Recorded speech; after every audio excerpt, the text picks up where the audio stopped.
Yep. All right. And I'm here with Tyrel The Taniwha Karaka. Hey, brother. Nice to meet you. So stoked for you here, bro. We got a guy who's a multi-talented fighter. He does a bit of everything, this guy. Does a bit of kickboxing, Muay Thai, Yeah. jiu-jitsu, wrestling, combines them all with MMA. We've got a few records. He's a WMAF MMA champion, Oceania champion, world MMA gamma medalist. He fights in lightweight, and you fight out of Oliver MMA out of South Auckland, and you're currently 9-3. Yeah. Is that right? Oh, no.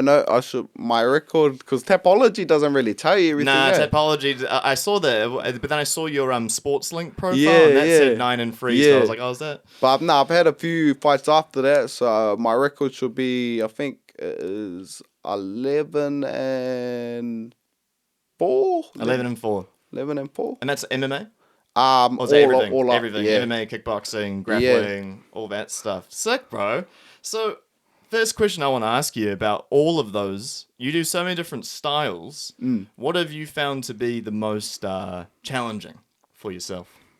For me, I find MMA probably like one of the hardest, just because you got to learn every aspect of the fighting, like the ground game, the stand up, the clinch, keeping your range, especially in the smaller gloves. And Dangerous, yeah. Yeah. Like, it's not like the boxing gloves how you can just land combos and then out of there straight away. It's different. Like, as soon as you get touched, you can feel it. So you got to be cautious too.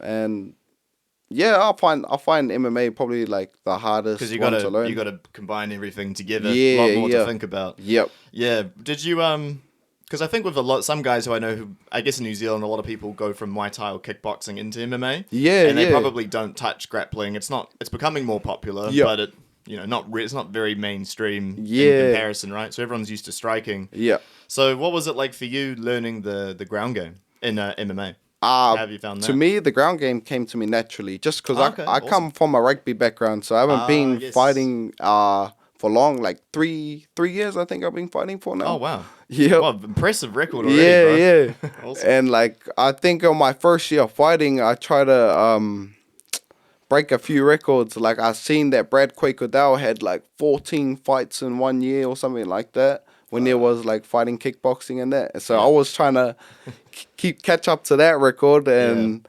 I wanted to be one of the most active fighters in New Zealand, and just to see how far I could go. Yep. In a short amount of time. And then after my first year of fighting, I think I won a title. I fought on a Oceania comp in New Zealand, and I ended up taking that out. And then my coach said, "Oh, bro, what would you want to do if you would fight on the Worlds? Do you want to go?" And I was like, "Oh yeah, bro, keen." I wanted to represent my country in a sport, and like, if I was to go do it in fighting instead of rugby, I was more glad they do it, because I haven't been traveling overseas yet when I was playing rugby and stuff. Yeah, I guess because you played rugby league, right? Yeah, Played rugby yeah. league for a long time. I guess the opportunities for rugby league are kind of, even if you get quite far, it's still limited, right? Yeah, You got yeah. New Zealand, Australia, South Africa play a bit of league, Yeah. do they? Yeah. I don't know about Europe or Asia as much, but from the limited knowledge I have, it's just there's not many options. I think. Yeah. And I just want to try something new, because I was getting tired of playing rugby. It's getting bored of it? Yeah. Like, bro, I made the Māori All Blacks. I made the Chiefs under 18s Oh, and all of wow. that. Yeah, Wow, So, man. like, Yeah. I've made a few rep teams in rugby. I wanted to be an All Black. That was That was the dream. That was the dream. And then I found fighting, and then had my first fight and never looked back. They just found it so much more rewarding. Yep. Yeah. Like, I've been overseas, like, 7-8 times, or probably even more, in the past year or so, or 2 years. Wow. Yeah. The most you've ever been, right? Yeah. No, never going overseas for like 20 years of your life. And Yeah. then suddenly. And that's just all for training and just to develop myself as a fighter, because my dream now is to make the UFC. Hell yeah. Yeah. Yeah, that's a big one. That's a big dream. But I mean, I feel like there's a bit of a path laid out now, right? Like the Dana White Contender Series, the road to UFC. In New Zealand, I feel like now if you kind of, get a few competitions under your belt, Yep. you can kind of like get there. Like there's a few guys at like a CKB who are kind of doing the Dana White Contender Series at the moment, like 3 guys. I think, obviously we got Navajo who got through with it. Aaron Toe, I think he's doing it again. Yeah. Cam Roston, Battle Giraffe, I think he's going to try again. That was an unfortunate match. And then you've got Lawrence. Yeah. So he won his. That's a road to UFC. It's different, right? He did it fought in China. So. And I think him and Tozamak both walked away with wins on that one too. Yeah, they did. So they're both doing mean, and I reckon they might crack it too. I want them to, because that's more New Zealand fellas in the UFC, and it's more inspiration for a lot of young Māori Asians, want to make it into the sport or make it big in MMA. Yeah. So they're kind of setting the pathway as well. Yeah, for sure. And I think I think there's now because it's so weird to think there's like a career for it. Yeah. So we were talking a bit about before about now the rise of MMA combat sports in New Zealand, probably because of like UFC, Izzy, Dan Hooker, Kakara France, those guys kind of set in the path a little bit with making the sport more popular. Yeah. When did you start seeing the sort of like popularity grow? Is there a moment in time? I guess Conor McGregor, but I suppose more in New Zealand. More in New Zealand, I'd say like. When did you reckon? Maybe when Izzy started like going on those streaks and stuff, when he fought Robert Whittaker, and after winning that, a lot of people in New Zealand that's when I seen it start like, picking up. People start paying attention. Yeah. And that inspired me. Like after seeing Izzy win that title, I knew like, anything is possible from a small country. And he just like built a big, motive in me. And like, he's got the saying too. If you can manifest things, it will happen. And on my first year of fighting, I manifested I was going to win me a title. I manifested I was going to win for my country in the Oceania. And I manifested I was going to go all the way to like the finals, semifinals, and the worlds. And I did. Just having that belief in yourself will take you a long way. That's it, right? Because if you tell yourself you've done it, because I've been kind of doing this myself with a few projects I've got, and I'm like, no, I've already succeeded. Yeah. And it's weird, right? It's like, well, technically I haven't done it yet, but if you're like, if you don't believe, because that's really what it comes down to. That's it, bro. It's like, because those dreams can be so crazy, but it's like, it's like I've done it. Yeah. Like a lot of people would like look at you and think you're crazy, They won't see the vision you see. No. And that's why you gotta always have that belief in yourself. Because if you don't, then what's it called? You start to get this what's it called? If you start letting like thoughts and that get to you, and that you just overthinking. Yeah. And then the self-confidence kind of goes, and then you're like, oh, I should have just stuck with a normal job. Yeah. What am I doing? Is this going to lead anywhere? Because you don't see results for so long. I think that's the other thing with trying to pursue something like what you're doing is like, I mean, you've got medals and you've done competitions, but it's like a small part of the story really for the bigger goal, right? Yeah. That's exactly it, bro. You couldn't have put it in a better way. Like, what do you call it? Oh, I forgot what I was going to say. I'll come back to that. That's all right. That's all good. But yeah, so I've seen you've done a few competitions with BJJ and stuff. You're a blue belt. Yep. At the moment. Yep. When did you get your blue belt? After I placed third at the Worlds, so I got. Hell yeah. Yeah, bro. Here's the belt. Yeah. Nah, cause. So how I did get that though is I came up against I was wrestling strong Russians and all of that at there. So yeah, because they just grow up wrestling from the age when they can walk. Yeah. And when I had my fights over there, bro, I was just ragdolling them and all. Like I was amazing, competing well against their grappling and all of that, and I managed to get a submission win in there. Yeah. And then most of my other wins were just by TKO. I was dropping them. Yeah. So I didn't really want to go to the ground, just knowing those, those Dagestans train that most stans, of their life. All those stans. Yeah, bro. So I was like, so you got those huge Russian last names and like they're Muslim. You're like, that's gonna be hard, man. And then I got my bros texting me back home, like, bro, you better smash those Russians, bro. Show them what we're like in New Zealand. But we don't have wrestling.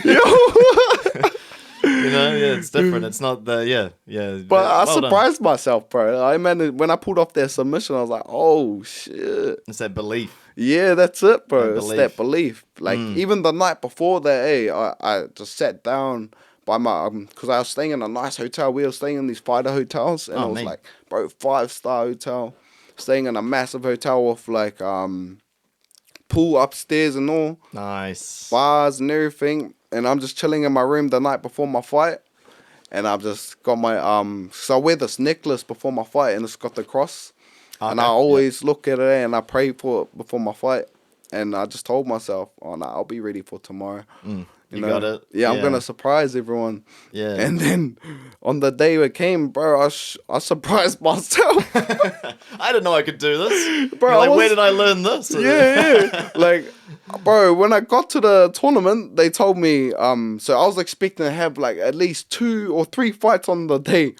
I ended up having 4 fights in the day because I put I was an idiot myself though. I put myself in striking MMA and then full MMA. So I was in 2 divisions. You just wanted it all. Yeah. And then so straight after, my first fight was striking MMA. I won that in the first round, TKO. And then my second fight was full MMA, and all straight after that, my coach was like, "Oos, you got to go back into the ring. You just you got another fight for full MMA." I was like, "Oh, straight up." And he's like, "Yeah, bro, we're straight back in there." I was like, "Oh hell!" So I went backstage, bro. Yeah. Grabbed my pre-workout, took a full scooped it in my mouth, grabbed my water, and I'm like, drinking it down my throat, and then. Once that's down, bro, I'm just like, like hyped as back into my mood. I'm like, oh yeah, I'm ready. Yeah. Jump straight back into the ring, and I end up tapping them out in the second round. I was like, oh. And if you watch the video, That's I think it's insane. on YouTube. He caught me in the triangle in the first round. Oof. Oh no, it was second round. This is how I got it too. He put me in a triangle, and then it was tight, bro.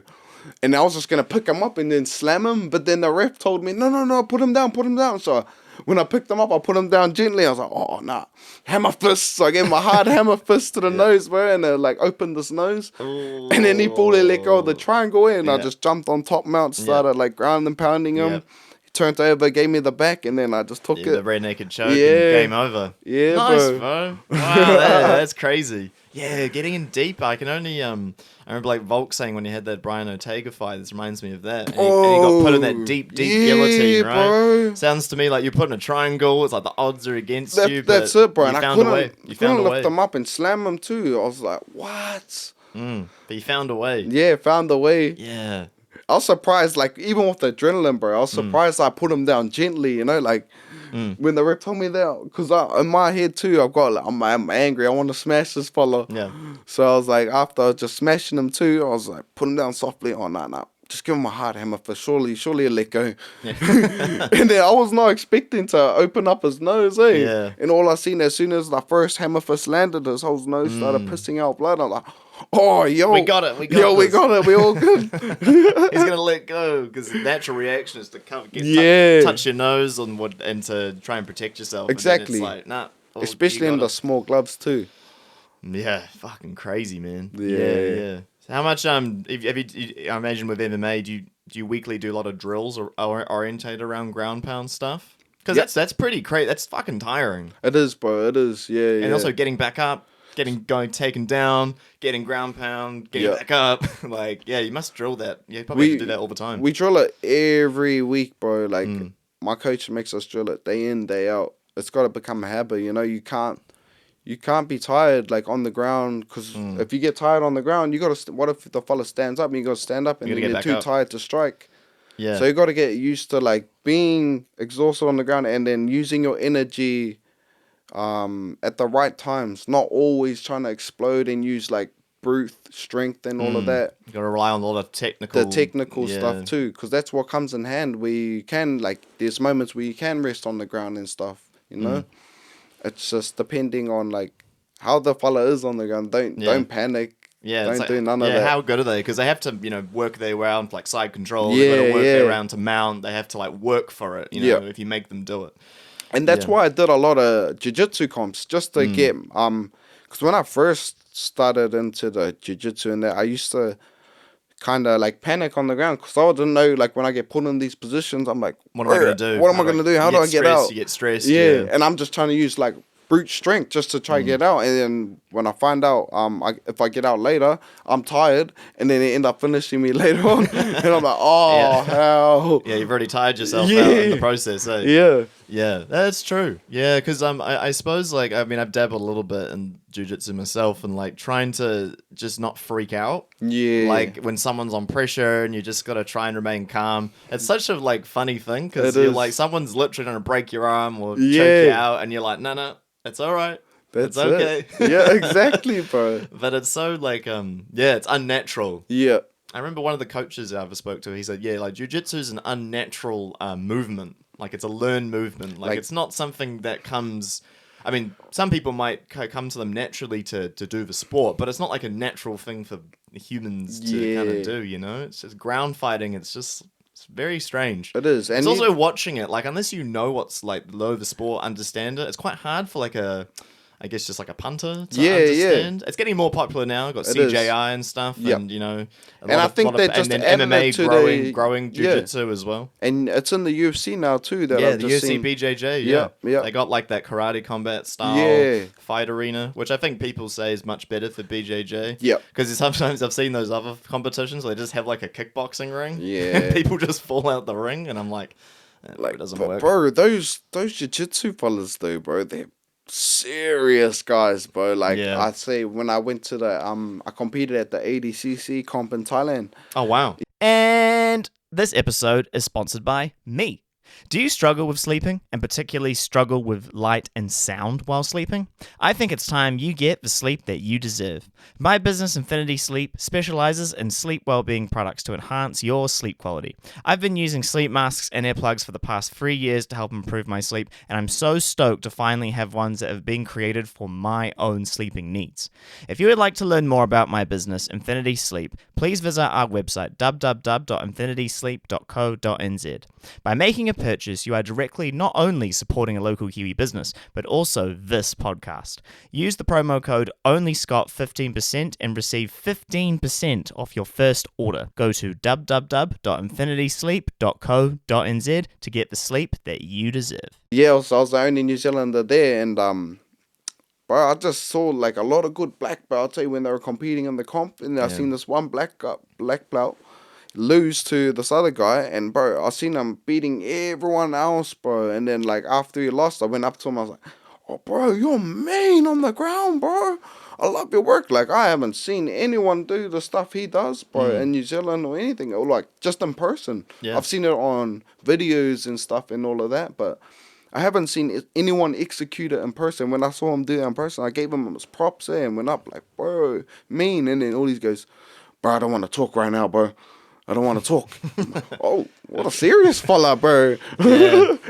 I love it. Was it Craig Jones? Like, if you want to be good at jiu-jitsu, you got to have a little bit of the autism, you know? Yeah. But I kind of get it. You got to be like so zoned and locked in, and because it's so technical. It is. So you got to be a little bit gone. Yeah, true that. Like more so, I think. Jiu-jitsu attracts. Yeah, it's becoming a bit more mainstream, but I feel like a lot of the guys, if you're getting to the high-level belts, like you're gonna be a little bit quirky. Yeah, like you see Marab and all of them. That's their strategy, and bro. Well, you gotta have cardio for days to do something like that, bro. With the Georgian wrestling, right? Yeah. Just taking people down over and over and over and over and over and over again. Well, that was Habib's whole thing, right? Just sit on people, just exhaust them, and then get. But that was his whole strategy. Yeah, it worked. It did. But yeah, it's like that's a whole different game. But I feel like now, like with everyone, I think we're talking about the UFC. Like, there's obviously still wrestlers still do dominate quite a bit. Yeah. But now a lot of guys who are like MMA, like they train MMA. Whereas for a long time, everyone kind of did a bit of training in like kickboxing, jiu-jitsu, wrestling, and then you kind of do MMA as you enter the UFC. I think that's kind of what people have said. Whereas now more people are like, the best base for MMA is MMA. Yeah, you know, like it is. So it's because MMA wrestling is completely different from normal wrestling, and there's a lot of just talk about like American wrestling and like Russian and like the Dagestani wrestling, but again, it's wrestling. Like it's not It's a different. It is different. It's not the same as MMA. Nah, because you're getting hit as well while you're getting taken down. Like, someone could be taking you down and punching you in the face as well. Yeah. And wrestlers don't know, if you're a traditional wrestler, you take someone down, you don't really know what to do with them when you've got them down there. You know, you're just tackling them, you know? Exactly. So it's like, what do you do when you get down there? Yeah. And same with like jiu-jitsu guys. Like I've mentioned this on the podcast a few times, but there was that Bryce Mitchell fight with one of the Gracies. Oh, and, yeah. And then you know, the jiu-jitsu that he was doing was like, you know, traditional jiu-jitsu, but it's MMA, so it doesn't work. So all these, like, you see, like at the end he got like elbowed and TKO'd, and it's like, because he just brought him into the guard. Yeah. But it's like, bro, this isn't a jiu-jitsu competition. Exactly. You know? You can punch, so it's different thinking. That's what because a lot of jiu-jitsu moves don't work in MMA. Yeah. Because of the punching and that, and you don't have the same. Yeah, you don't have the same options. Exactly, and a lot of like fellas who do jiu-jitsu and stuff is not used to being punched in the face. No, they're not used to the striking and that, and the exhaustion of getting punched. Exactly, is completely different. Yep. Have you found that with some guys you've done MMA with? Like they maybe come from more of a grappling based background and they can't handle the striking? Yeah. I've come across a few people like that in the gym, but like I just give them tips and stuff, try help them out. I don't try like, you know, I'm the man. Yeah, I don't try beat them up in the gym. Yeah, and stuff. That's good. What's it called? Gym heroes. Yeah, and it makes people not want to go back to the gym and stuff. That's like Sean Strickland, right? Yeah. the gym heroes. Yeah, bro. You leave it all on the line in the gym. Yeah. Don't even get to fight. And like the Buzzy thing too, bro, like with the short amount of time I've been fighting, like after that first year and then after I come back from the Worlds, I think I was only like 7-8 fights deep. I had a pro fight straight after that. Lined on Arsenal X when I come back from the Worlds. And never looked back after that. Had more pro fights in Thailand. And then I think I just got to have a few... Were those kickboxing, Muay Thai, or those MMA fights in Thailand? Muay Thai. Muay Thai. Muay Thai. Yeah, Muay Thai. Yeah. Bro, I told them though, like when I was over there, I was training at Tiger Muay Thai. And Raphael Fatih and all of that was there. Anatoly. And I've heard the name Raphael. Yeah, and what's his name? Chimaev. Chimaev was also there training for his fight camp. Yeah, Damn. yeah. So, bro, I trained around a lot of killers at the time when I was there. And I told the coaches, I'm an MMA fighter. You know, I've never had any Muay Thai fights. I'm just here studying Muay Thai because I want to add it to my arsenals. So I was in the classes in there. And then I started off in the, beginners Muay Thai class? Yeah. And then the second day, the coaches put me into the advanced Muay Thai class. And then I was doing this sparring, and I ended up sparring one of the Glory fighters. Oh, right. Yeah. And then I gave him a mean go. And then the coach comes to me next. He goes, "Oh, I got you a fight next week." That sounds like Thailand. Yeah. He goes, "Title fight." And I go, "Hey, MMA?" He goes, No, Muay Thai. And I go... Oh, hell. Bro, I'm not even a Muay Thai fighter, bro. Yeah. I come here to do MMA. Yeah. And then I ended up taking the fight, bro. And I think it was like, 4 days notice?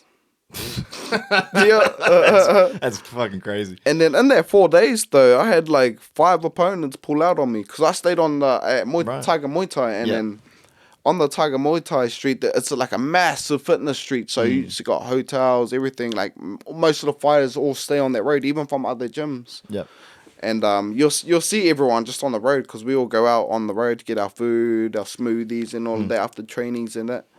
And I think a lot of them saw me, and I was bigger than a lot of them. Yeah, when scared them a bit. Yeah. And then I'll go back to training the next day, and then the coach will be like, "Oh, your fighter pull out. You got a new fighter." And we're like, "Oh, what? How do I train for this?" Yeah. I don't know which one I've got. So, like, when it came to the night off the fight, I still had no opponent. And then when I went in to go weigh myself, they said they're just flying someone in from Spain. I'm like, "Oh, hey?" So this fella I had to wait, I think, an hour and a half. They told me go get something to eat and then come back in an hour and a half. He should be here. And then pulled back up in an hour and a half, and he was there. And then we weighed in and all of that. And then on the night I had to fight him, bro, they have this big screen and it shows your record and all of that. And bro, on his What was his record, record? I think it was 165 fights. He won 165, lost like 80 something. And then That's just ridiculous. yeah, and then they said on my Muay Thai record, it said I had 10 fights and 1 loss. 10 wins, 1 loss. Yeah. And I'm like, what? I haven't even I've fought. never fought a Muay Thai fight. What the hell? That's crazy. Yeah, and then I lost that fight to that fella. And then after I lost that fight to him, he come backstage to me while I was taking my wraps off, and he goes, "Brother, you're very good, man. Your hands scary. You're a scary fighter. Where you come from?" I go, "Oh, I'm from New Zealand, bro. Just over here training. I wasn't even supposed to be fighting and that, you know. But like, I took this because I wanted the experience and all of that." And then he told me, "Bro, how many fights have you had?" And I go, "Oh, I've only had like, this is my first ever Muay Thai fight." And he goes, "Huh? Oh, bro, next time you get asked or offered a fight like that, just tell them no, bro. Because a lot of people get set up because the coaches get paid too." Yeah. Yeah. It's about betting and money. Yeah. So he took yeah. most of my pay. And then I was all good because I didn't really need the pay anyway. It was like what? 5 to 10,000 baht, Ah, okay. which is Yeah, like that's what, not much. $200-300. Couple hundred New Zealand dollars, I Yeah. think. So I was like, oh, that's all good. You can have that. Yeah. And then That happens a lot, eh? Yeah. I've, like people go over and they get like fights booked real quick, and then Yeah. they'll book you against someone real good because they Yeah. know you'll lose, and Yeah. then they'll get a payout from it. Yeah. That happens. I've heard that. That's so fucking crazy. And like, but it was good though. Like, he was a good fella. Come back because he That's had nice, his wife yeah. and his kid there as well. Oh, right. Yeah. And then he was just telling me I got like a bright future ahead of me. Don't be discouraged by this and all of that. No, And I'm I like, definitely. "Oh." If you're a title fight and you're facing a guy with what, almost 200 fights or something, fucking bananas. Yeah, And man. I've never had a Muay Thai Yeah. fight in my life, Yeah, so no, I was like, you should take it as you should be proud of that. yeah, I was. Nah, because Muay Thai is brutal. it was, yeah, bro. And I've yeah. never thrown an elbow in a an fight. elbow. Bro. It's something the elbow to the face is Yeah. different from a punch. you It know? was, and that was my first time taking elbows to the head too. But like in 'Cause my they head, can bro. cut you open as yeah, well, yeah. yeah. In my head, I was thinking like, it's gonna like hurt. It's gonna hurt, like full impact, or especially with me coming in as well, because I'm a forward pressure fighter. I like putting Yeah. people on the back foot. And then if I come forward and he lands like a nice elbow, it's gonna hurt. And he landed like, I think 3-4 clean elbows on my head, and I didn't even feel it. And I'm like, Yeah. oh, come. Let's keep going. Let's Yo. keep going. And then later on, you're like, oh, did it hurt? Did it hurt And then later? later on, I'm like chilling out, having food with some of the bros I met over there from like the UK and stuff, and I'm like, wow, my head's sore, bro. Do I get elbowed? And they're like, yeah. And I'm like, wow. Yeah, so one of our mutual friends, Jackie, he trained in Thailand as well. Yeah. And you trained with him there. Yep. What was it bro. like training with him? Bro, it was mean, bro. It's like, because all those times I was going over to Thailand, I was going by myself, no family, no bros, nothing. And like, me and Jackie planned this trip like, I think a year before. And then I ended up making it out the chat. Yeah. So Jackie, we'll go to Thailand, bro. And then it never really happens. But it did happen for you guys. It did happen. Yeah. So Jackie was there, I think, a week before me. And then he didn't know I was going over. And then so the night I was gonna fly over, I messaged him and I go, bro, where you gonna be? I'm there the next day. I'm gonna be in Thailand tomorrow in Bangkok. And he goes, no way. Yeah. And I think he was an hour away from Bangkok, because I only went to Bangkok because I knew he was in Bangkok. And then I think he was in Chiang Mai at the time when I was about to fly over. So he ended up booking another flight back to Bangkok to come back with me and train. And bro, he just like showed me a lot of ways over there, because Jackie's been to Thailand a lot. Yeah, he's been there a lot. Yeah. And like he's got good connections over there. So when we were over there, we were well looked after because of the bro. And we got a lot of opportunities given to us too. Like I got offered to fight on the Rajasthan World Series. Wow. Yeah. Just because Jackie, he told the coaches, like, I'm a good fighter and all of that. I've got heart, and that's what they love over there. They love the heart and the grit. Yeah. Not to give up. And I think I was giving their best fighters in the gym their hardest goes for their sparring rounds before their fights. So that's why they offered it to me too. Yeah. But like training there with Jackie and that, it helped a lot, eh? And like What was like one of the big like learnings you took away from that experience with him? Like, what did you learn? Like more like how the Thais fight? Did you learn more about like how to condition yourself for Muay Thai? I think I learned more of the technical side of like Muay Thai. Mm. Like that's what I was going there to learn, like sweeps and all of that, because I already got like Yeah. combinations and all of that nailed down. It just comes naturally. And the clinching as well is different. Yeah, Right? yeah, Yeah, because in New Zealand, like even like when we do kickboxing fights, like in King of the Ring and stuff, there's a bit of clinching, but it gets broken up. yeah, yeah. I don't know too much about other competitions. I haven't seen too many others, but there's not a big focus on clinching. On clinching, yeah. Whereas in Muay Thai, clinching's everything. Everything, yeah. You clinching for sometimes like quite a while, and then trying to sweep each other. Trying to get an elbow in, a knee. Yeah. So. Now, yeah, that taught me a lot too. When I definitely come back to New Zealand, I felt like my clinch game was a lot better than a lot of people in my gym. But which is good too for them as well, because when I come back from Thailand, it helps them level up as well. Yeah. And it doesn't take them long to like switch on to these things too, because people back home learn fast. Yeah. Once you just show them like a few little things they can change in their game, right? Yeah. Yeah, it'd be easier. Yeah. And that was the reason I did go over there too, is because like, bro, we have some high level fighters in my gym like now, and like I wanted to get a bit better because, bro, I was just too used to my same style. And when I was in the gym, I was getting beat all the time from like the bro arseal, ants, and all of that. I'm like, wow, maybe I need to change it up, and maybe I need to try something new. So I went to Thailand and then I adapted more my style. Like I added more arsenals, more the Muay Thai to my arsenals and all of that. And then when I got home, I was giving a lot of people trouble. yeah. You got them in the clinch and they don't know what to do. And then like every time everyone try come in and attack me, I'll be sweeping them straight away. And then they'll get tired because I'll do it all the time just to like, I do it sometimes just to even catch my breath. Yeah, just to recover. Yeah. No, yeah, that's such a cool experience. How did you was your first gym Oliver MMA, so one in South Auckland? Was that your first one? You've just been there ever since? Yep. Oh, sweet. So like the reason I've never left that gym too is because I look at them as like my family. That my coach, he's helped me a lot since when I first walked into that gym, and there's no other way I would want to repay him just by making the UFC and giving back to him and his wife for all the time and stuff they put into me. And I think I wouldn't be able to travel the world if it wasn't for them.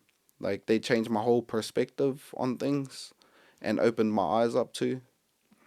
Awesome. And yeah, just I love it. I love that gym, eh? When did you realize you wanted to have a career in fighting? MMA is in particular, like when you came into the gym and you were like, this is what I'm doing. Like, when did that moment happen for you? Maybe after I won the Shuriken. Yeah. I had one of the quickest knockouts on there. I fought this fella from CKB. Yeah? Yeah, and I knocked him out in like 15 seconds. Shit. Yeah. I'll have to go find that fight. yeah. And then after that fight, it just changed my whole perspective, eh? Like, was not expecting a 15-second knockout ever in my career or amateur career. And then when I did that, I was like, oh yeah, now I need to start really working. Like I do have potential, Yeah, and that was scary too, because I saw Cam Ralston and Eugene Bareman in the corner. I'm like, fuck, this is some big names, bro. Like, this fella's gonna be sharp. He's gonna be ready. And then, surprised myself and knocked him out. You've had a lot of surprising moments in Yeah, your fighting career. I think that's what I like about fighting too, is like I go either way. Yeah, and I unlock It kind of really is 50-50. Yeah. It is. Someone might be the better fighter, but you land a lucky shot. Yep. Game over. Game over. Yeah. Especially in those small gloves. That's why I love MMA. Is like the whole perspective can be changed around by one punch. Yeah. One punch, one move. Yep. Yeah. It's so different, and to even like boxing and kickboxing, like, because it's not the same. Or even in jiu-jitsu, I suppose. But, because there's just not as many factors to consider with that. Yeah, for sure.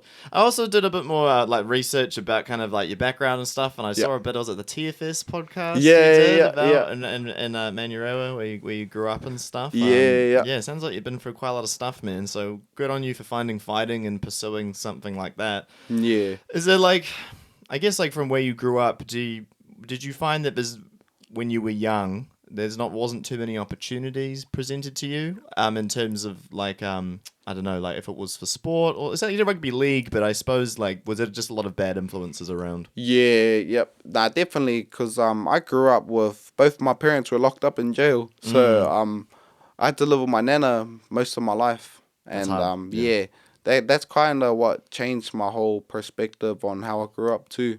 Family, you probably changed your perspective how you view your family, how you Yeah. view people around you, and like feel unsettled. I Yeah, suppose you and probably felt a bit unsettled. Never had that father figure to like teach me the way, so I had to become a man at a young age. So Take yeah, responsibility for yourself, look out for yourself, find who you can trust as well. yeah. Yeah, that would be pretty tough. And then yeah, when did you get into rugby league? Like you said you were getting in the Māori All Blacks, you did, I've been playing league ever since I was 8 years old, I'll say. And then when I went into high school, I played first 15 and stuff. Played our union. Mean. Yeah. Did you prefer league though to union? Yep. I loved league. Yeah. Just because even so the reason I got into rugby and league is because my dad, he was one of the youngest Kiwis, I think, youngest to make it into the Kiwi squad. He was 15 years old. Wow. Yeah. Crazy. And then he got a lot of NRL contracts and stuff offered to him when he was overseas. So he was training with the Raiders at the time. And then I think my mum was pregnant with my brother at the time. And then he came back home and then got hooked on drugs, bro, and then just went downhill from there. That's a shame. Yeah. Just wrong people around him or that sort of thing? Yeah, just the wrong people around him, eh? I reckon if he stayed on that footpath, he would have been cracking it in league. Yeah, I was going to get your perspective on this because I talk about this a bit on here about like tūpopi syndrome in New Zealand. Do you reckon that might have been something for your dad? It would have been, definitely. Everyone being like, who do you think you are going to go and do rugby overseas and stuff? Maybe that, yeah. I feel like when people get opportunities doing something pretty great in New Zealand, I think it is getting a little bit better, but we're not quite there yet. Yeah. I think we still like to drag people down. It is, bro. Like I get I think after my first fight on Arsenal X, got heaps of people trying to message me and all of this, but like. It's not legit. Yeah, though. It's just like they make messaging me on fake accounts and all this. I'm like, bro, what the hell? That's not real. Yeah. Yeah, I was there's just some quote I heard from another podcaster actually, but I was thinking about like when you start something, some people will like maybe support you, but everyone might be like question it, and then you finally get the result to prove, and everyone's like, oh, he is legit. But no one's really supporting you that much in the middle. Exactly. And the middle is the hardest part. Yep. Right? Yeah, it is. is. You can start, and then people are like, oh, good on you for starting, and then some people are like, oh, don't know why you're doing that, but then it's like, to put in the work in the middle, that's the part where it's like that's the true test. Like that's what it was like for like say my fighting journey. Like even when I started, not much people believed in me. Only my team and my coaches, and then like a few family. And then like when I started winning my fights, winning titles, yeah, everyone's like, "Wow, bro! I knew you could do it." It's just like, and then like, yeah, did you? And then after I got back from the Worlds, like.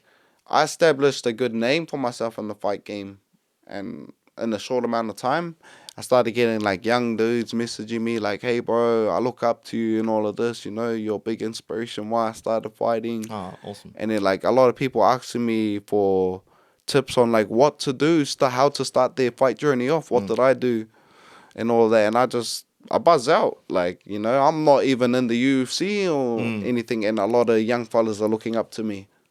We've done a lot of impressive stuff. I think also to go overseas, that's a big thing in New Zealand, isn't it? Once we cross over somewhere and we win something somewhere else, everyone's like, oh! Yeah, and That's classic New Zealand culture. Yeah, nah, no one believes you until you until go, you've like go done it. overseas and Yeah, got like some sort of certification or medal. exactly, bro. That's not good. But hopefully, yeah, I think one of the things that's getting done well in New Zealand with the MMA scene and kickboxing combat sports is the CSN, because I think they started about Yeah. 5 years ago, I think, and I've even for me that's brought my eyes more into like the Yeah. sport, and I feel like beforehand there was nothing like that before.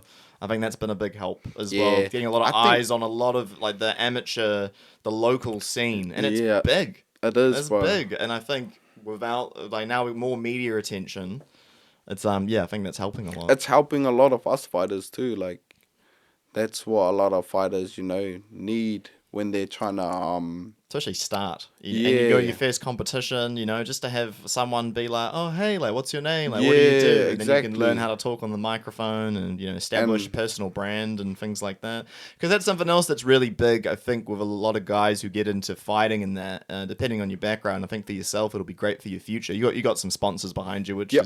which is great, but it helps you kind of. There's also life maybe afterwards, Yeah. there's business or there's like ways to establish yourself and, being a ambassador maybe or for brands, so that's also what I like about it. It kind of, also being a fighter, you have to be like a little bit entrepreneurial, I feel. I Exactly. think No, it's a lot bigger than just yeah. fighting. It's exactly that though. You have to be an entrepreneur. Like you have to promote yourself. If you don't, then it's gonna be harder on your journey to like make well, financially. Like with me, I was working even when I was fighting, and then when I got some good financial sponsors that were helping me, I fully quit my job and then started fighting full time. Hell yeah. And then I was able to travel overseas and do all these other things, and like Awesome. I'm still able to do the things I want to do now, just because of those sponsors, which I'm appreciated for. Yeah, that's so great having those opportunities. That must have Yeah, been a hell of a day, like when you can like look at your job and be like, "See ya." it is, bro. Well, And what were you working? What was your job? I was working at a tire shop, bro, like Oh Alex yeah. Pereira. Oh yeah. Yeah. Nice, Yeah. nice. So like knowing Alex Pereira can make it from the tire shop, bro, that's one of my goals too. Yeah, nice. Hey, shout out to everyone who works in a tire shop. Yeah, bro. Maybe you got a fight career. Yeah. You never know. Bro, even when I was working in the tire shops, bro, like say on my brunch or lunch breaks, or if the shop's empty, I'll just be punching the tires, shin kicking Yeah. it. Practicing your Yeah, moves bro. in the front of the mirror. Yep. And it's like Tyrel, what are you doing? But it was good though. My bosses had a lot of respect for me just because I was a young boy with dreams. Not a lot of young fellas want to pursue a goal or like Something so big. yeah, It's something big. so big. And disciplined. Like it's Yeah. not an easy task to do. Yeah. It's if you got to train. You train 6 days a week, I Yep. assume. Yep. Six, Yeah. sometimes 7 though on a Sunday. Say if I'm bored on a Sunday, I'll go for a run or go train with the boys or something. Yeah. Well, what's a normal day in the life like for you for like training? Say if I'm preparing for fights and stuff, I'll be training. So my first session will be in the morning, say like 8 o'clock. I'll be at the normal weights gym, just doing weights and all of that, and then I'll do probably a 5 to 6K run, and then after that I'll go into the pool, go do some laps in the pool, and then I'll do some breath testing under there, just with me and my mates. Like, yeah, that's why I'm so grateful for the boys I have around me. They're not like bad influences, They want me to succeed. Yeah. And like having them help me during my fight camps and that too, it's big. Because sometimes even when I'm cutting weight for my fights and that, it's Start getting a bit. yeah, in here, bro. And I can't even imagine. really drive home, so my mates have to drive me home. But like, yeah, so the 8 o'clock in the morning, I'll do those sessions, and then I'll go have lunch, and then 12 o'clock will be fighters class. Yep. So I go do the fighters class, and normally it's like sparring or something, and then after that, rest, go have a sleep, refuel, and then you got jiu-jitsu and wrestling at 6 o'clock, and then that's for like an hour 30 minutes, and then straight after that we're straight into our kickboxing MMA classes. Ooh, yeah. Big days. Yeah, and that's what it's pretty much like every single day. And then on the Saturday, expect for Saturdays. So since we know we fight at nighttime, we train at nighttime on a Saturday. Yeah, because you got to get used to like the actual fight time itself. Yeah. Because if you train in the morning and during the day when the sun's up and you're feeling good, but then nighttime, yeah, you're just getting tired and your body's like, are we going to bed? Yeah. So you're going to have to train your body to like, yeah, because sometimes the fights are really late, right? Like 10, 11 o'clock at night or something. Yep. So you got to be like ready to rock at like, at that time. I think that's like, you know, hard at first, but then you just get used to it, you know? That's just, once you, I guess, admit to yourself, that's just how it is. You just like, just get on with it, I suppose. Yeah. You're like, well, that's what most fights, people come watch me. It's going to be in the evening, you know? Like, I'm not going to fight during the day or whatever. So I think most fighters want to just be the first fight so they can get over and done with Yeah, and then go get out home. of it. Yeah. So get a cheeseburger afterwards. Yeah. Like, been eating like cut up beef or steak and chicken, shredded chicken. Yeah, I'm bro. sick of chicken. So what's your like if you're in a fight camp, what are you normally eating? What's I have meal preps made for me from my sponsors. nice. So normally it's like chicken, rice, veggies, and then I make sure I have like at least 6 liters of water too a day. It's a lot of water, right? Yep. Yeah, it's so much water. Because that's what helps us cut the weight. Yeah, the water weight loading. cutting it. Yeah. It's quite an art. It's quite like a art to cutting weight, isn't it? It is, bro. Yeah, Like, it's like it's quite hard. It's also not. I don't know. I hope your body's alright because some people do crazy weight cuts. And like a lot of people, bro, I'm telling you now, even fighters say this now. Like the training, it is hard, but I'd say the weight cut is the hardest of it all. Bro. Harder than the actual training. Yeah. Well, so you got a lot to worry about as well, right? Because I think Michael Isaac was telling me like you got to be careful with how much you cut. Because also you get a bit like easier to knock out, and you get too chinny or things like that. But then if you're fighting at a larger weight class, then you got to worry about bigger guys. So and, a lot to think about. And your kidneys too. You got to look out for your kidneys because it takes a toll on your kidneys, cutting a lot of weight too during the year. Yeah, because I guess you really are like kind of like compressing everything in your body, and you get real lean. Yeah. Have you been all right though? Have your weight cuts? You haven't had anything crazy happen? I think the hardest weight cut I done was when I was trying to make, what was it, 66? Wow, that's light. 66 kgs, and that was against I was supposed to fight professional actually on the Shuriken. I took a last minute fight. It was the last week. It was actually Bati's opponent. I was supposed to fight him. Okay. Or his opponent. Yeah. Just because me and Ashley, we trained, we done a lot of training together, so we're like teammates and stuff. You know, that's the reason why I took the fight. He was one of the bros, and I just wanted, I wanted our team to win. Yeah. And then when I was doing the weight cut, bro, it was so hard. How much time? Like, were you cutting weight for like a week or two? A week. I only had. Oof, that's not long at all. Yeah, and then I got sick, bro, while I was cutting the weight. Yeah. So I couldn't breathe properly, nothing. Shit. And then like I had to pull out last minute. I told my coach, I'm like, nah, I'm not feeling well. I can't breathe. Yeah. And then it pulled me from that.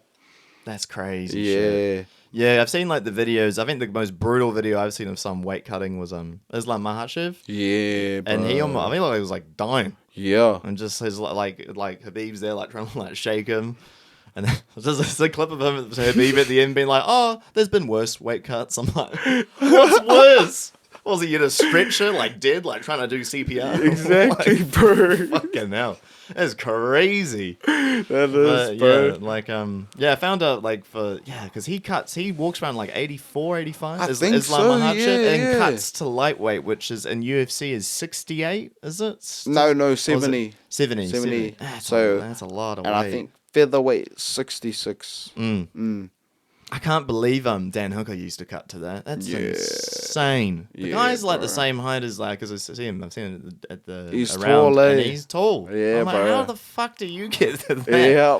Even to lightweight, but he does well. Kudos, well done. But I want him to win a jeez title, bro. 'Cause oh, we all do. he He's been in the deserves it, game. bro. He's been in the game. Yeah. Long time. And I love the way he fights, bro. He's savage. Yeah. Fights like crazy. Well, that Gamrot fight, the last one he did showed a lot of so much improvement. Yeah. Like, because everyone was like, "Oh, Dan Hooker can't wrestle. Dan Hooker can't grapple." But he Yeah, can. he can, bro. And then he was putting in Gamrot and all these guillotines. Yep. Like, it was hard. Yeah, Gamrot bro. was struggling, and Gamrot was exciting. Because Exactly. Gamrot normally is just shooting for takedowns and all that. So, But bro, you can never great count Dan Hooker out, bro. no, That he fella is just a keeps beast. going. Yeah. Just built for it. Yep. Built for the game. Yeah, bro. Yeah, some people like that, I suppose. I've kind of thought about this a little bit, talked on here as well. It's like, there's different types of people who fight. You get people who are kind of like more the athletic, they're kind of Yeah. athletes. You kind of get more like dogs, Yeah. which is kind of like the Dan Hooker, you know. Yeah. And then That's more my style you're too. More of a dog Yeah, when you're in yeah. there. And then you kind of get like a more like a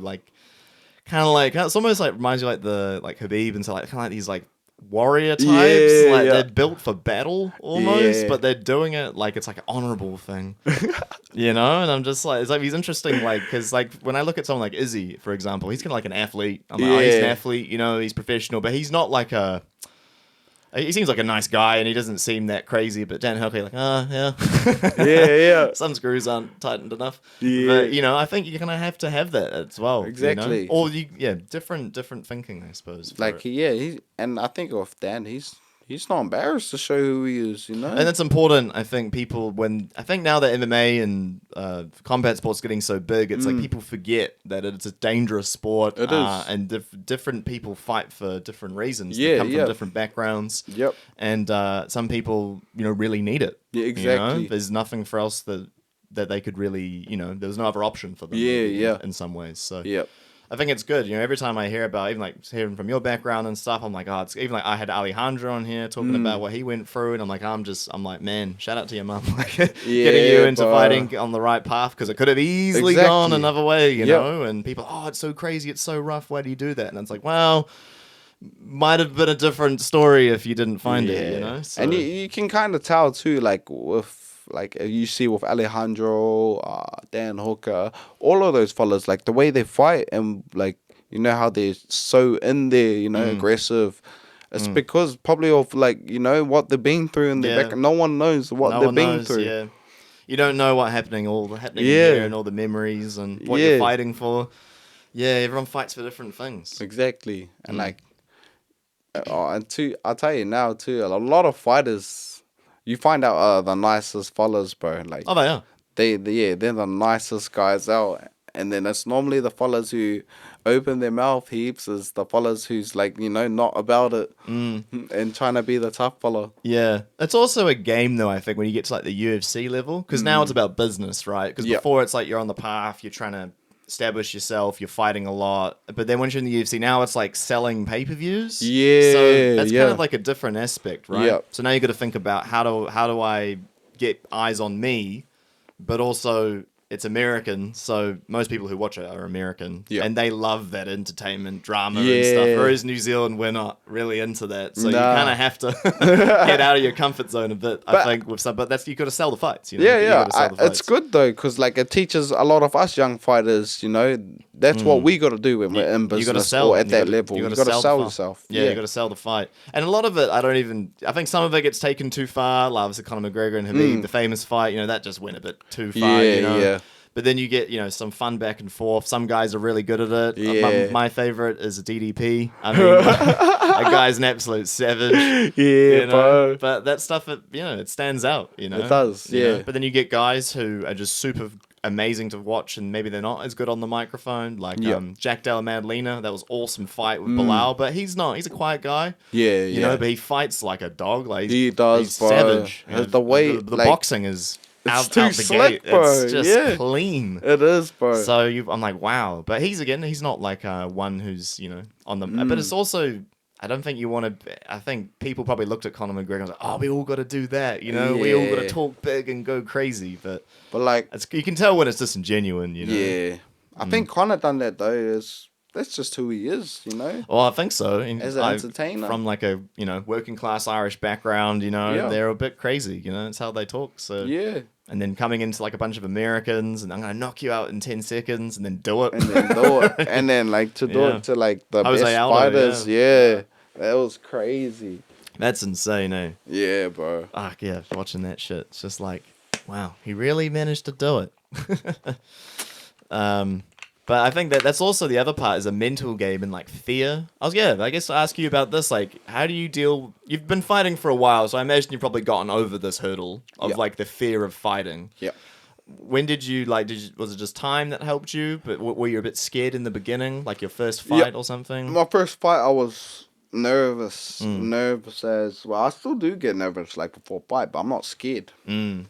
Like, Was that something hard to overcome, or were you alright with it? oh, I was kind of alright with it just because when I was playing rugby, I was used to big crowds and all of that. So I was used to pressure. And then you're used to someone, obviously there's a full contact Yeah. sport in rugby league as well. So you're having people, tackle you all the time Yep. and it's rough, things happen in the scrums or whatever. So you're kind of, I guess, I suppose you probably would be used to like the physical. Yeah, I was. Because like, stuff, if yeah. you look at me, I won't be the biggest fella on the field. I'll be one of the smallest because I'll be a back. And then for me to like tackle someone massive as like, a heavyweight, it was just normal for me.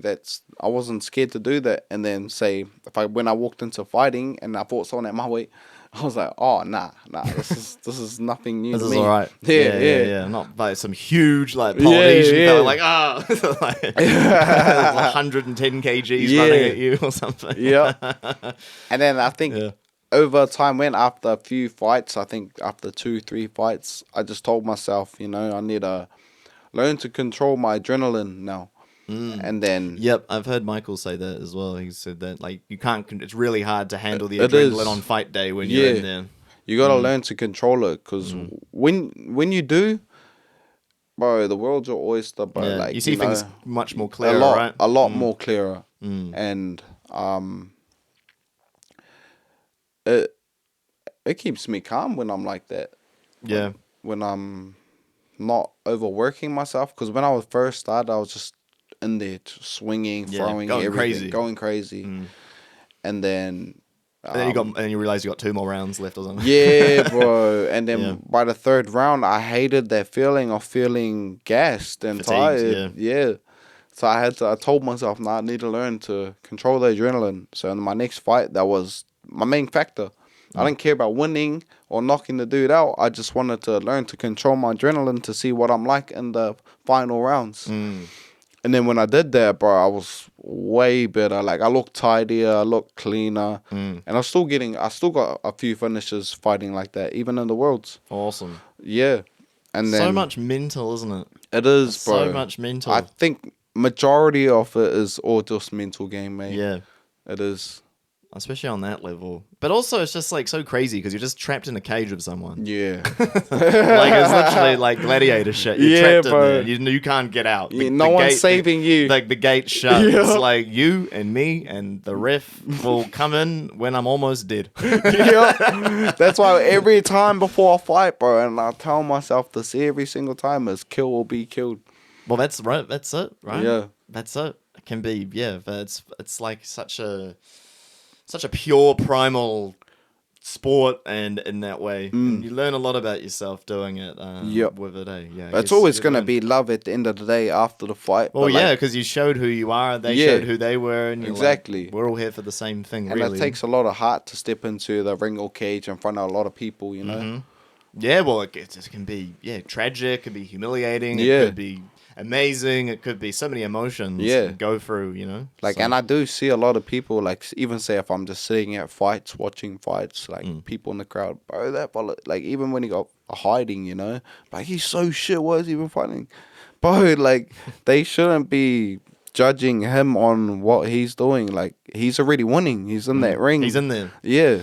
Yeah, well, that's why- also a great mindset to have. It's like you're already there, like, you know, like you're winning just by being in the gym. Yeah. You know, I've already won against my opponent. Maybe they didn't train today, or maybe whatever, Yeah. but I win in. You know, Exactly. And that's why I'll always give props to any fighter who steps in there, you know, whether you're good, whether you're bad, it takes a lot to step in there. And like, you know, no one sees the hard work you're doing behind the trenches, you know. No. Well, that's the other thing. It's like people talk about the like the Rocky montage. Exactly. You know, or the movies. Like the montage is like 2 minutes. Yeah, But yeah. that's like 12 months, you know, Yo. every day. Yeah. But everyone just like, skip that, you know. Yeah. People like to see the rewards at the end of it. And Exactly. something on my podcast, I really enjoy talking with a lot of people from all different passions or business or athletes, musicians. It's like It's that middle part. It's like that's the hard part. How much work? How much time? Because I think I don't know. Maybe there are still people out there who just don't understand how much work it really takes. Yeah. To really go after what you want. Like it's every day. It is. There's no day off. Yeah. So, and I don't know. Maybe I think people get a bit like they romanticize athletes or people in creative fields or business. Oh, they're just super rich. Or they're just super, they're at the top of the game. Hell yeah. It's like, yeah, but did you see what they did for like done. 10 years before it? But no one really gives a fuck. No. Which is not a good, I think that's something, I don't know. Hopefully that can change more in society. Because, I don't know, it's about the work you put in, Yeah, it is definitely. And like, that was like me when I first started, I didn't really see where I was heading. When I was my first year in fighting, didn't know how far I would be able to make it. And then my second year, after all my accomplishments, I started believing big things for myself. And then other people started believing big things. And then sponsors started happening. And then that's when I told myself, yep, time to go all in. Yeah. And then it's slowly paying off. Like, so even though I haven't been in the gym the last 2 months just because of an injury, I was supposed to fight on the SFL card. I saw a post that you were going to do that in May, right? Yeah. So, bro, I got injured a week just before the fight. Oh. Yeah, I was doing my Shark Tank, and then I was sparring one of the pro fighters, and bro, I was just so locked in, so zoned in that I hit him so hard on the elbow, uppercutted him hard as. And I had no wraps on with my MMA gloves. I fractured my whole wrist, and then I ripped the tendon in there as well. And bro, it was painful. My whole arm just went pins and needles. Yeah, if there's any lesson to learn, wear your wraps. Yeah, bro. And then that's what my coach said. He goes, see, I've been telling you weeks. Bring your mouth guard. Bring your wraps. Yeah. Because I'm just big headed, bro. I race up in South Auckland. I can take a hit and all of that. I'll be fine. Yeah. Oh, damn, maybe I should have listened. Yeah. And like, I think a lot of fighters don't really talk about it too, but like when you go through injuries like that and then like have surgeries, I've had surgery on my knee too. And it kind of can mess with your head mentally. It's just depending on the people around you and how you deal about it too. Because I was going through a phase, bro. Like after my knee surgery, I was like, "Fuck, am I gonna keep carrying on fighting? Am I gonna still be able to fight the way I used to?" There's just a lot of doubts going through my head, and then my stepmom and that they helped me. They just showed me all of my achievements and all of that. And like, this isn't the end, this is just the beginning. You can do rehab. You've done it before. You've been injured in rugby. You've had surgery on your knees. You've healed that. It's time to do the same with this. And then, so I went back to physio and all of that. Got it all healed up and stuff. And then I'm still fixing my wrist at the moment too. Still learning to heal that. But like, when I healed it, I went back to the gym and then I had to talked to my coach, and he said the exact same thing too. Like, I still got a bright future and all of that. Just learning to take caution and responsibilities of these things. Because normally a lot of us fighters, when we get injuries, we get too big headed and like, nah, we're all good. We can go back and then train and make it worse. Make it worse, bro. And like, we don't know the damage we're doing until it's too late. It's too late. Exactly. Yeah, especially with knees and things like that. You gotta be real careful. Yeah. No, that's good. That's good that you've got good people around you to say that you still, because everyone will be like, can't be too careful. But it's like, it's fighting, like, comes with the territory. That's it. I got the best support system around me as well. I'll never listen to outside noise telling me that's good. I can't do this, can't do that. I always believe in myself. Just because of the right people I have around me. That's great. Yeah. Did it take you a while to kind of get a circle like that? No, it's kind of been like my same circle just as I grew up as a kid. I've always just kept my same friends and all of that. Yeah. People who know you from like way back, and then people who've like seen you grow, and keep the ones who are wanting Yep. success and, And then rid the ones who that's don't. it. Yeah, Yeah, yeah. let go of the bros who I knew weren't really like real bros, you know? Yeah, that's always a hard one, I think, when you're trying to pursue something, isn't it? It's like, who are your friends? Yeah. You know, who are the ones who actually want to see you succeed, or Yeah, the bro. ones who want to try and drag you back down, or they're just like, oh, you know, or they only want to be there when you win. Yeah. They don't want to be there when you lose. Yep. Yeah. Like That's, when I started making and fighting, hey bro, I got like a lot of people trying to like hit me up and Yeah. stuff. Like, Bro, remember hey, me?" bro, yo, yeah. I still get it to this day, bro. Like, Yeah. hey, bro, you remember me? Like, oh yeah, I remember you, but you didn't really show me any love back then. Yeah, But now yeah. that I'm like doing good and fighting, you want to know me? Yeah. Yeah, it's that classic thing, isn't it? Yeah. I'm gonna borrow some money. Yeah. That's not how this works. Straight up, bro. Yeah, hard out, man. Oh, it's so great to hear all the great things you're doing. I think maybe your upbringing and stuff is, if you don't mind me asking, Nah, is it's all good. just about, you know, you've managed to get into fighting. You found a great path for yourself, and that Yep. you managed to get out of that life. Do you Yeah. feel like you kind of got out of it? Yep, nah, I definitely gotten out of it. Mm. Like, I still see my parents now then. Like, go take care of them, give them stuff to take care of them. And I think if I didn't have that background, I would never be the fighter I am now. Sure, it makes you really strong in a lot of Yeah, ways, for yeah. sure. It's a lot to overcome, and you know that's Yep. something you can be really proud of. But I guess I'm just thinking, like, to me, when I like if you're around that and then to escape it, it's really hard, eh? It is, From bro. what I've read and heard from Yeah. people's stories. Like, a lot of people who's been in the hood and was raised around it want to get out of it. Mm. And, like, there's people who try be cool and gangs and all this just to try fit in the hood. But, you know, that's not It's something... not really who they are. Yeah, yeah. Survival, but maybe Exactly. as well. And, like, it's not a life you want to live, you know? It's not the best life. Like, if it was me, if I raised a kid around there, I'll definitely, that's the first thing I'm doing is taking my son somewhere nice to a nicer school. Like, yeah. Just don't want him to be brought up the way I was, you know? But it's getting a lot better, though, out in South Auckland, you know? Yeah, it really is. Like there's so much development in Manukau and in Manurewa. Like it's changed a lot. Yeah, yeah. It's changed quite a lot. A lot of new developments, infrastructure, a lot of funding going in some parts, and yeah, hoping that has a good positive effect on the community. Yeah, and then, like, a lot of people's and gyms and like people in the community running like youth stuff for the kids and all that. That's the big thing, eh? It's like community centers for young. Give them something to do. Yeah, you know, instead of going out stealing cars. That was my whole motive for fighting is to show the youngins from, like, you know, the hood. There is a pathway outside of stealing cars and doing all this other stuff. Is fighting. I'm not even what do you call it? The strongest person in the world or the strongest fighter out there. I just wanted to show them, you know, that if you got into this, there is ways to make it. And if you look at me, I wasn't even been fighting for long, and I started traveling the world. Like a year in the fight game, and I started traveling. Hell yeah. It's just That's commitment, inspiring, bro. That's exactly, inspiring. And that's great. That's so important. It's great to hear. It's really, really great to hear.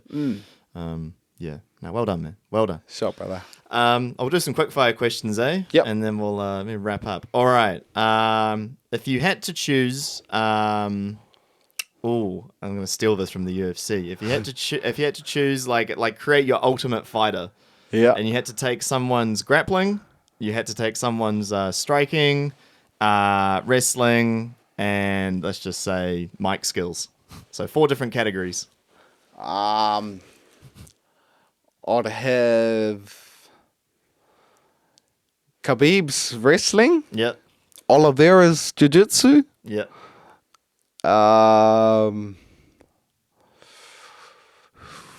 my favorite striker. I'd have to go off Izzy striking. Is he striking? Izzy striking. Yeah.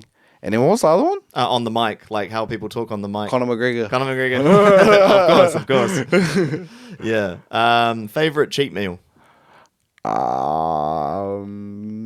Favorite cheat meal? I have heaps. If you had to pick one, if you go and have that, that's the cheat meal. Probably say KFC. KFC? Yeah. Wicked wings or anything Yeah, in I particular? love Wicked Wings, bro. Yeah, get My that big favorite. bucket. Yeah. That's the only thing I get from KFC. And the Zinger Burger. A Zinger burger? Yeah. Yeah. Fair. What music do you like listening to when you're training or getting yourself ready for a fight? Hip hop. Fredo Bangs. Chef G. Central C. Just, yeah, mainly hip hop and rap. Yeah. American and UK? Bit of Yep, both? yep. Yeah. Oh, sweet. Have you got any like movie that gets you hyped up? Movie. Oh, actually, yeah, the Creed used to get me hyped for like Okay, I haven't fights. watched it. It's good. Yeah. I'll check it out. Yeah. Creed. And final thing, what would you say to someone who wants to start a career in fighting? Say you got a bright future, believe in yourself, and stay committed to your trainings, because that's what's gonna take you a long way and build the person you are. Because I think that's what helped build the character I am too, is just all the hard, intense trainings that you put yourself through. You establish who you truly are. Hell yeah, dude. Well, thank you so much, Tyrel, for coming on. This has been Tyrel The Taniwha Karaka. Love that. Yeah, man, love what you're doing. Love the message you're putting out, and wish you the best of everything, bro. Thank you, brother. I appreciate you for having me. Of course, anytime. Thank you, everyone, for listening. We'll call it there. Bye.